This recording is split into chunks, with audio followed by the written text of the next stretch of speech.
Ladies and gentlemen, tonight I want to take you into the mind of someone who confuses millions, breaks hearts without meaning to, disappears when things get too real, and then secretly hopes, begs even that you will respond in a way they can never say out loud. I'm talking about the avoidant. When an avoidant rejects you, the world sees distance, silence, or coldness. But inside them, something far more complicated is happening. Their nervous system is overwhelmed, their emotions are spiraling faster than they can process, and fear has risen higher than their desire. People think avoidants reject because they don't care, but the truth is the opposite. They reject because they feel too much and cannot regulate it. In that moment of emotional shutdown, the one thing they are silently watching, hoping for, and deeply needing is your emotional stability, They may not say it. They may never admit it. But your calmness is the signal that determines whether they will ever feel safe enough to come back. Avoidants are incredibly sensitive to emotional intensity. They grew up around unpredictable emotional environments. Parents who exploded, withdrew, criticized, or dismissed. Their minds learned that emotions equal danger. So when a relationship becomes emotionally charged, when someone cries, panics, argues, or begs, the avoidance system goes into survival mode. Rejection becomes their escape. But the moment they step back, they instantly scan your reaction. Not because they're heartless, because they're terrified that their fear will cost them the connection entirely. If you explode, chase, overreact, or collapse into hurt feelings, it confirms the avoidant's deepest fear. Closeness is dangerous. People overwhelm me. I made the right choice by pulling away. But if you stay calm, steady, composed, and grounded, it sends the opposite message to their nervous system. You're safe. I'm safe. This connection doesn't have to be chaotic. Avoidants don't need perfection. They don't need emotional numbness. What they crave secretly, quietly, is someone who can hold their own emotional weight without handing it to them. Someone who doesn't crumble when they step back. Someone who doesn't take their defenses personally. Someone who can say through their behavior, I'm not here to overwhelm you. This emotional stability is not about staying silent. It is about staying centered. It is about having the emotional intelligence to understand that rejection for an avoidant is not the end of the story, it is the beginning of their fear response. When you respond with maturity, you interrupt their trauma cycle. You show them that relationships don't have to feel like childhood again. You signal that the adult world can be different, calmer, safer, more balanced. Your calmness also gives the avoidant something they never had growing up: emotional predictability. Predictability is security for avoidance. Consistent emotional tone helps them trust. They're not scared of you, they're scared of emotional volatility. When someone stays composed after being rejected, it communicates strength, resilience, and emotional regulation. These qualities tell the avoidant, I can be close to you without being swallowed. And here's the part most people never understand. Avoidants often regret their rejection almost immediately. They feel guilt, they feel confusion, they feel the loss, but their fear of emotional intensity keeps them from reaching back out. They're terrified of being met with anger or pain. They worry the person will demand explanations, chase them, or make them feel trapped. Your calmness, however, becomes a door that stays open, not wide open, not desperate, but gently unlocked. This is the kind of emotional environment where avoidants feel safe enough to return. You're not punishing them, you're not collapsing, you're not begging, you're simply steady. And steadiness to an avoidant is irresistible because it balances their internal chaos.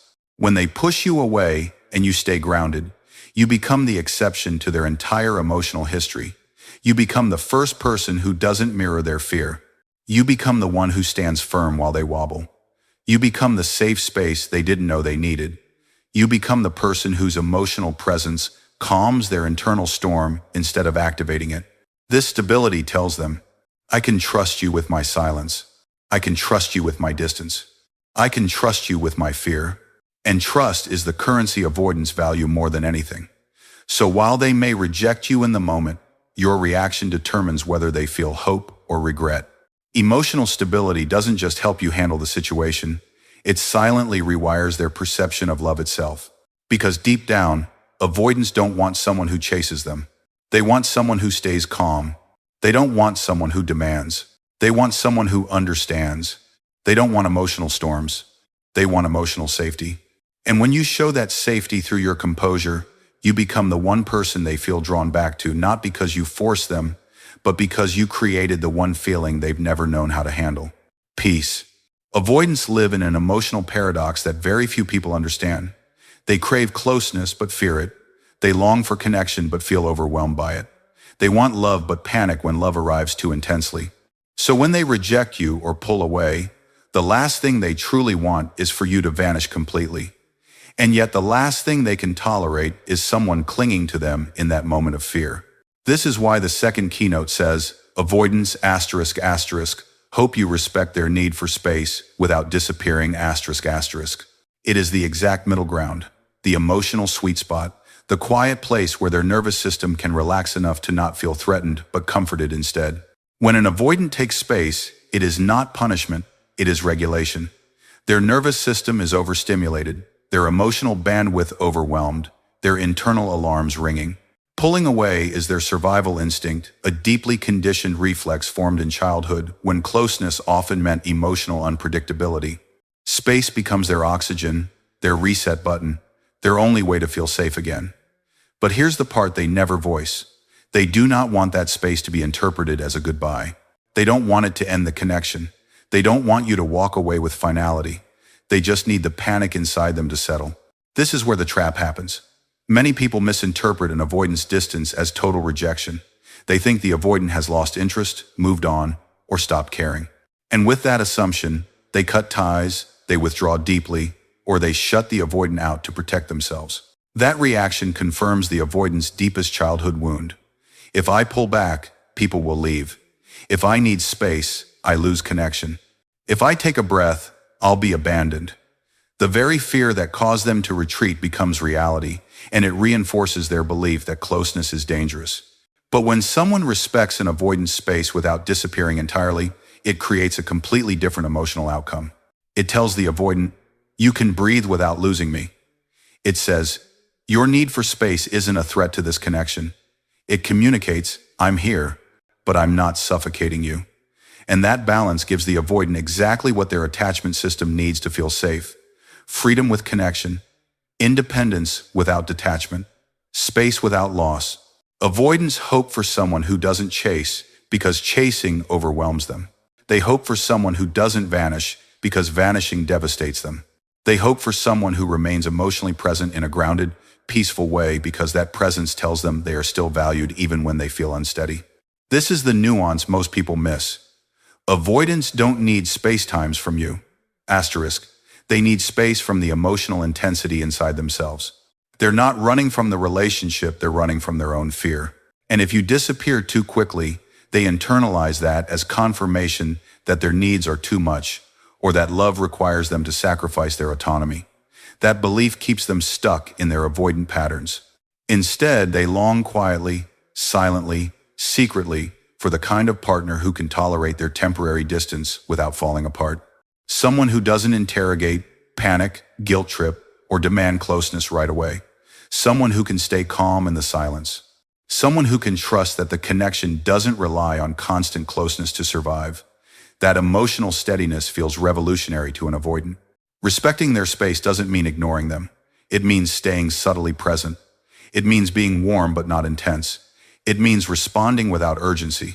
It means keeping communication open without forcing it. It means living your life while leaving the emotional door unlocked. It's the ability to be connected without crowding, loving without overwhelming, supportive without smothering. And the irony is this: the more someone respects an avoidant space, the faster the avoidant returns. Because pressure drives them away, but emotional security pulls them back. When they don't feel suffocated, they begin to miss the connection. When they aren't chased, their fear reduces. When you don't disappear, their trust increases. When you don't react with panic, they feel understood in a way they rarely experience. Avoidants are wired to retreat when emotions surge, but they are also wired to return when safety is restored. So when you can hold that middle ground, that quiet emotional stability, that calm reassurance, you become the one person their nervous system doesn't have to defend against.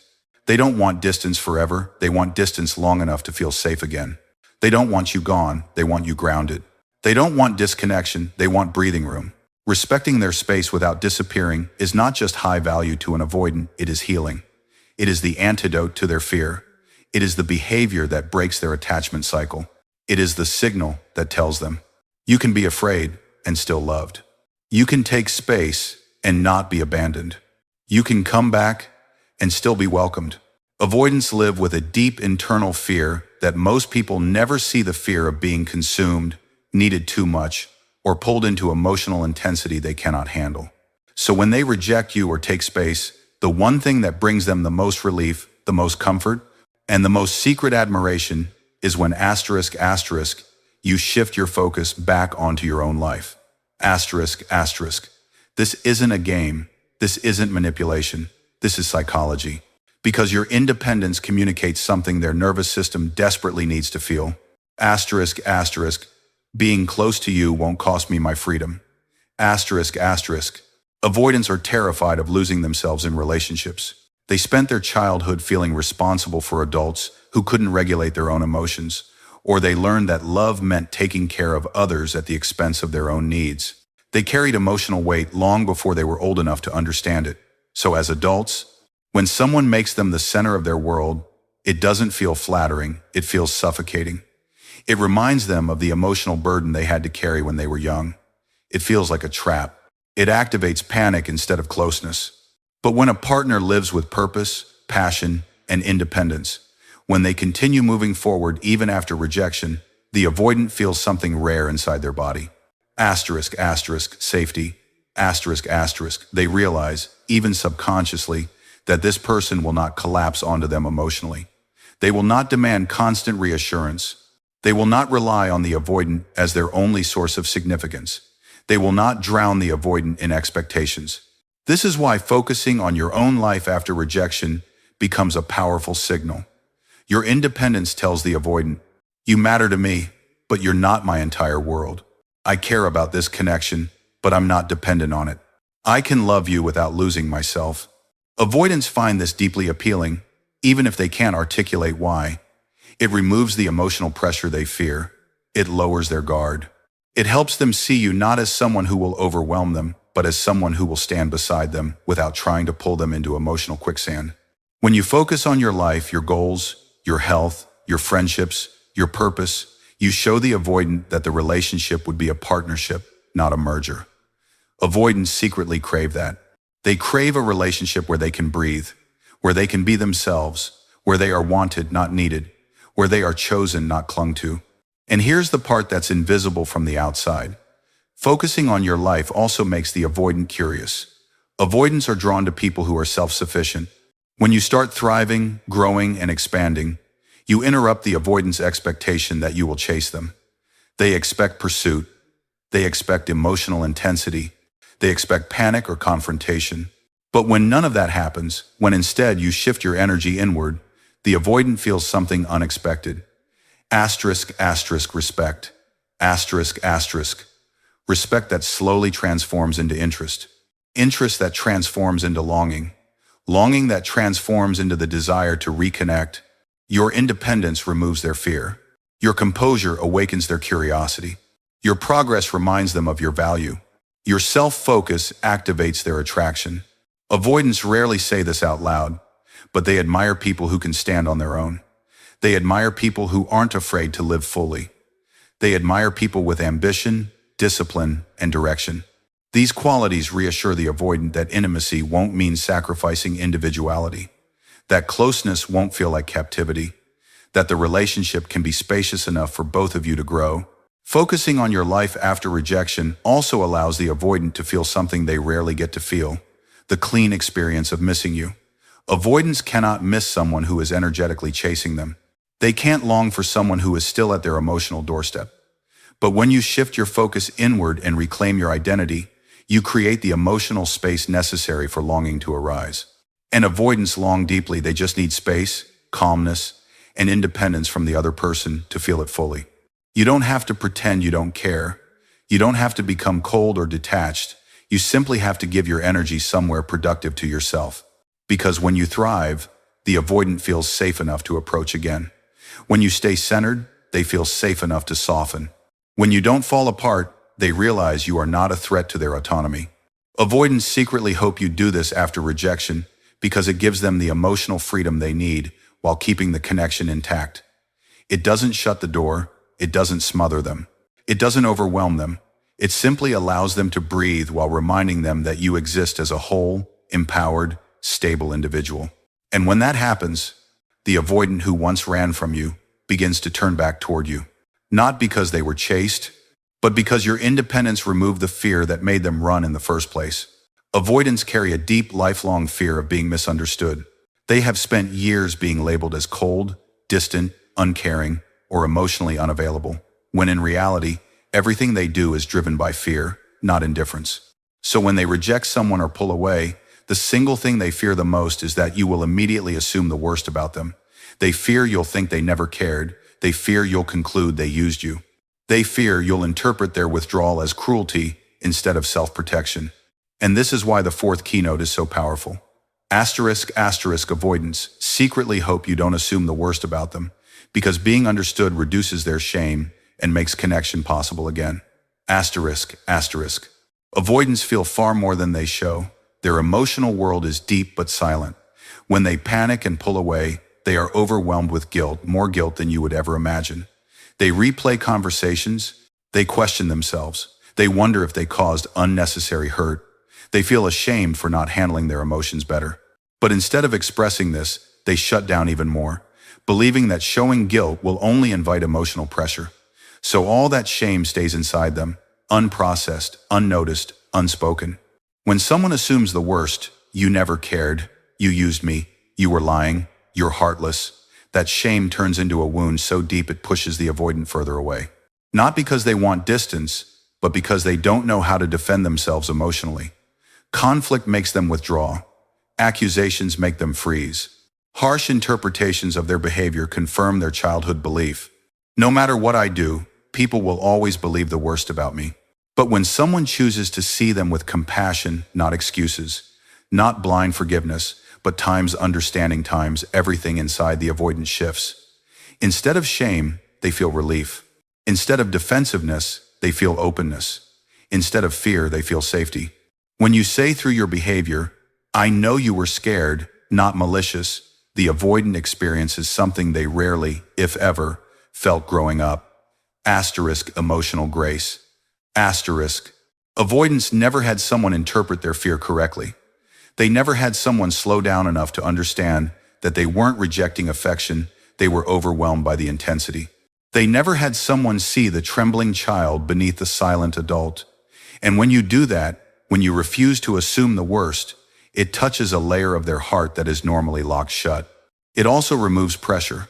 Negative assumptions attack their character, and avoidants are highly sensitive to this. They hate being mischaracterized. They hate being misunderstood.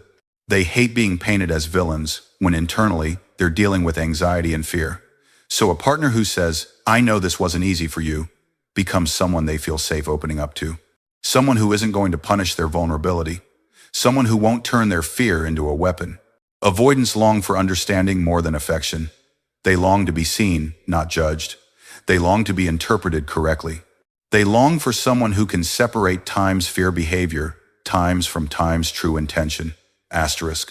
This doesn't mean you accept everything they do or let them mistreat you. It simply means you look at the larger emotional pattern instead of reacting to the surface behavior. And here's the psychological truth. When you don't assume the worst, you give the avoidant permission to show their best. When someone responds to their withdrawal with maturity and understanding, avoidants feel safe enough to approach again, to explain, to reconnect. But when someone assumes malicious intent, avoidants feel cornered and they run deeper into emotional shutdown. Your refusal to assume the worst sends a quiet message to the avoidant. You're not the villain here. You're not unlovable. You're not broken. You're scared, and I see that. This is why avoidants respect, admire, and feel drawn back toward people who hold emotional nuance. Because instead of adding to their shame, you offer emotional clarity. Instead of painting them as heartless, you acknowledge their fear. Instead of attacking them, you create space for them to return. People don't realize this, but avoidants judge themselves far more harshly than anyone else ever could. Their self-criticism is brutal. Their inner voice is unforgiving. So when you offer understanding, you interrupt the cycle of fear and shame that keeps them stuck. You become the rare person who sees the human behind the defense. And that, to an avoidant, is incredibly high value. Their deepest wish after rejection is not that you chase them, not that you collapse emotionally, not that you punish them, but that you times interpret them correctly. Asterisk, because when you don't assume the worst, you allow the avoidant to feel safe enough to eventually show you their best, the part of them they keep hidden from almost everyone. Avoidants don't fear love, they fear the pace, at which love often comes. They fear being pulled into emotional intensity faster than their nervous system can tolerate. They fear losing control inside feelings they never learned how to regulate. So after a rejection or a withdrawal, the thing they secretly hope for most is that if reconnection happens, it will happen slowly, gently, and steadily. Not rushed, not pressured, not emotionally explosive. Slow, calm reconnection feels like safety to them, and safety is what an avoidant's heart responds to more than anything. Avoidants were raised in environments where emotional intensity felt unsafe. Either emotions were ignored, or they were too big, too chaotic, too unpredictable. So the avoidant learned to keep their emotional world small and manageable. They build a system of self-protection that depends on control of their space, control of their vulnerability, control of their pace. So when someone tries to reconnect too quickly after a rejection, the avoidant panics. Not because the connection isn't wanted, but because it feels like losing emotional control again. It feels like being pulled into something they aren't ready for. This is why slow reconnection is something they secretly crave, even though they'll never say it out loud. They want to come back at a pace that feels emotionally digestible. They want time for their fear to settle and their longing to rise. They want a rhythm that allows them to approach instead of defend. Pressure clamps their hearts shut. Gentle pacing opens it. When someone tries to rush an avoidant, trying to fix things immediately, demanding answers, craving emotional intensity, the avoidant's survival instincts activate. Their nervous system interprets urgency as danger. They withdraw deeper, not because they don't care, but because their emotional body believes it's safer to be alone. But when someone moves slowly, patiently, without pushing, the avoidant experiences the opposite. Their nervous system relaxes, their fear decreases, and their emotional walls begin to soften on their own. This is when avoidants start coming forward voluntarily. Slow pacing also allows avoidants to process their emotions at a depth they normally avoid. They begin to reflect instead of reacting. They begin to feel instead of fleeing. They begin to acknowledge their own mistakes without feeling attacked. Avoidants feel shame intensely after they reject someone, but they cannot express it. When reconnection is slow, that shame has room to settle into understanding instead of panic or guilt. They can meet you with sincerity instead of defensiveness. Slow pacing also gives the avoidant a chance to rebuild trust gradually. Trust doesn't return instantly for them. They need to see consistent calmness. They need to feel emotional stability. They need to sense predictability. They need to witness that the relationship won't overwhelm them again. Each small interaction becomes a stepping stone to safety. This is how avoidants learn to stay instead of run. Another reason avoidants secretly want slow reconnection is that it helps them feel in control of their emotional availability. They can choose when to open up. They can choose what to share. They can choose how much closeness they can handle at a time, and that sense of choice is critical to them. When someone allows them this freedom, they don't take advantage of it, they grow into it. They build emotional confidence. They become more expressive. They become more affectionate. They start initiating connection on their own. Slow pacing also helps the avoidant re-experience closeness in a positive way. If the last emotional interaction was overwhelming, chaotic, or painful, their body treats that memory as a warning sign. But when reconnection is slow and steady, the avoidant's emotional memory reshapes itself. They begin to associate you with calmness, not chaos, safety, not pressure, stability, not emotional threat. This is how avoidants slowly become capable of deeper love. Avoidants also want slow pacing because it allows them to rediscover the relationship's positive parts. When they withdraw, they disconnect from the good and the bad. They go numb. But when reconnection happens slowly, they resurface emotionally in stages. They begin noticing your warmth again.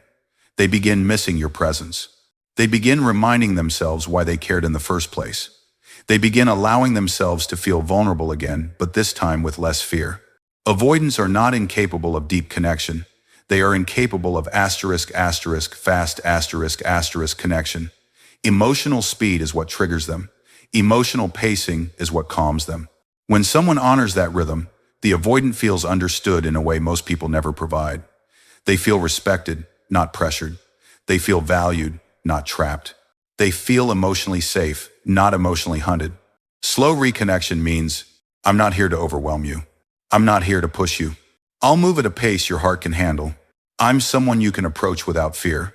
And that message, even if unspoken, is the message that allows the avoidant to come closer than they ever could under pressure. Because avoidants don't fall back into love quickly. They fall back into love slowly, gently, and safely. And only with someone who understands the power of pacing. Avoidants live their lives behind emotional walls that were built long before you ever met them. These walls are not made of coldness, ego, or indifference. They are made of fear. Fear of being overwhelmed, fear of being needed too much, fear of losing themselves in a relationship, fear of being abandoned after opening up. So when they reject you or pull away, they don't just walk out of the connection, they walk into a storm of their own fears, insecurities, and regrets. And the one thing they secretly pray for, but will never say, is that you keep the emotional door unlocked. Not wide open, not forced open, not ripped off the hinges. Simply unlocked, available, welcoming, safe. Avoidants fear finality more than they fear distance. Pulling away helps them calm down, but the idea that the door might be locked when they return is what terrifies them. They don't want to lose you, they just need breathing room. They don't want you gone, they just need emotional equilibrium. They don't want the relationship to shatter, they just need to feel like they aren't drowning. And that is why the emotional door matters so much. It represents safety, hope, and the possibility that they haven't ruined everything during their moment of panic. When an avoidant withdraws, they immediately start wondering how you will respond. Will you shut them out? Will you hate them? Will you cut them off to protect yourself? Will you slam the door with anger or silence? Avoidants expect this. Their childhood taught them that pulling back leads to abandonment, that needing space leads to punishment, that emotional overwhelm leads to the loss of connection. So after they pull away, even though fear forced them to, they silently brace for the moment when they return and find the door locked. This anxiety grows inside them even if they pretend not to care. So when you keep the door unlocked, not chasing, not begging, not accusing, when you break their entire psychological pattern, you show them something they never experienced. That space does not equal abandonment. That distance does not equal rejection. That taking time to breathe does not destroy the relationship. The emotional door being unlocked means you can return when you're ready. I'm not punishing you for needing air. This doesn't mean tolerating disrespect or offering endless chances. It means you hold emotional availability in a calm, self-respecting way. Your door is unlocked, but your boundaries are strong. Your presence is warm but not needy. Your energy is stable but not desperate. This creates the exact emotional environment where an avoidant can face their guilt instead of hiding from it. Avoidants feel deep shame after pulling away. They hate hurting people. They hate causing confusion. They hate seeming cold when they're really overwhelmed. Their shame is silent, but it is heavy. An unlocked emotional door allows them to come back with vulnerability instead of defensiveness. Your unlocked door becomes an invitation for reconnection, not a demand for it. Avoidants need to choose connection to feel safe. If they feel forced, pressured, or demanded, they retreat deeper. But if they feel welcomed in a gentle, non-threatening way, their fear softens. They begin to remember what they valued. They begin to miss the emotional safety you offered. They begin to realize they want the connection more than they fear it. When the door is unlocked, you give the avoidant space to approach slowly, to test the waters, to send small signals, to reestablish trust at a pace that doesn't overwhelm them. That pacing is essential for avoidance because they cannot regulate their emotions quickly. They need gradual re-entry. They need assurance they won't be met with anger or punishment. They need to feel that the relationship can handle their imperfections without shattering under their fear. And the deeper truth is this: avoidants don't come back to people who close the door. They come back to people who keep it unlocked. They return to emotional environments that feel safe, not punitive. They reconnect with people who understand that their withdrawal wasn't rejection, but protection. They gravitate toward partners who don't take their fear personally. Keeping the door unlocked isn't about waiting. It's about remaining emotionally grounded while the avoidant works through their internal chaos. It's about holding your own life steady while leaving room for connection. It's about choosing understanding over assumption. It's about letting them breathe without losing yourself. When an avoidant realizes you haven't erased them, abandoned them, or punished them, something powerful happens. Their fear dissolves, their defensive walls loosen, their heart opens in a way it rarely does. They start initiating. They start reaching out. They start trying again, not out of fear, but out of desire.